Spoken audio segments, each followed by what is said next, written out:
Okay, so today I'm going to talk about Hashimoto's and miscarriage. And I don't do as much fertility work as I used to. In fact, I only do it kind of like if it happens to come in here as part of a fibromyalgia case or a Hashimoto's case or something like that, and the person's young and they're been to a fertility clinic, and I start looking at their case, and Hashimoto's is frequently involved with miscarriages, infertility as well as miscarriages. So they kind of go together. So, and it's interesting because in the last year or two, who knows, maybe 3, I'm starting to see more and more doctors run thyroid panels on women who are unable to have children, and then in the histories I find out that the person had started to take thyroid hormone and suddenly they were able to have a child. So yes, so I mean the thyroid in and of itself, so most of Hashimoto's is hypothyroid. There's a small percentage that are hyperthyroid, and Hashimoto's thin type patients. But the vast majority who have Hashimoto's have hypothyroidism, along with an immune attack against their thyroid, and hypothyroidism just slows everything down. There's no other better way to put it. It just slows everything down. It slows down the ability of your stomach to work properly. It slows down the ability. It's the second most common cause of gallbladders coming out because it slows down the gallbladder function. It slows down pancreas function. It's a big cause of constipation because it slows down your bowels moving. It also slows down the production of hormones. And then it's kind of an interesting thing. You start getting hormonal imbalances because everything starts slowing down. When you start putting on weight, there are significant changes in estrogen balances. One of the reasons is when you start putting on weight, those fat cells, what they call aromatize your testosterone into estrogen, which for women isn't the most horrible thing until you have too much estrogen, and then too much estrogen starts shutting things down as far as your cells being able to use estrogen, like your ovaries. And then that starts to create an imbalance between your testosterone and your estrogen. The estrogen starts going up, the balance starts going like this. And when you get that, that's when you start having abnormalities with your cycles, because it's not supposed to be like that. It's supposed to be estrogen like this, testosterone is supposed to be lower. Okay, and that comes from just straight hypothyroidism, which I almost never see, but straight hypothyroidism. But hypothyroidism is a part of Hashimoto's. The other part of it is that Hashimoto's is an autoimmune problem, and it appears to have a direct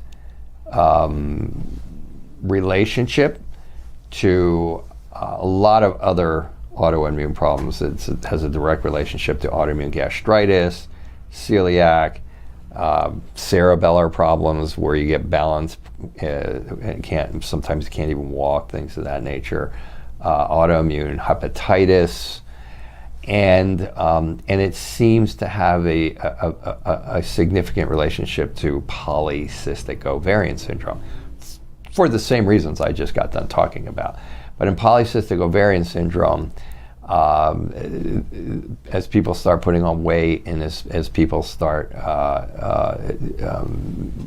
getting imbalances in their BMI, their body mass index, their blood sugar will generally start to go up.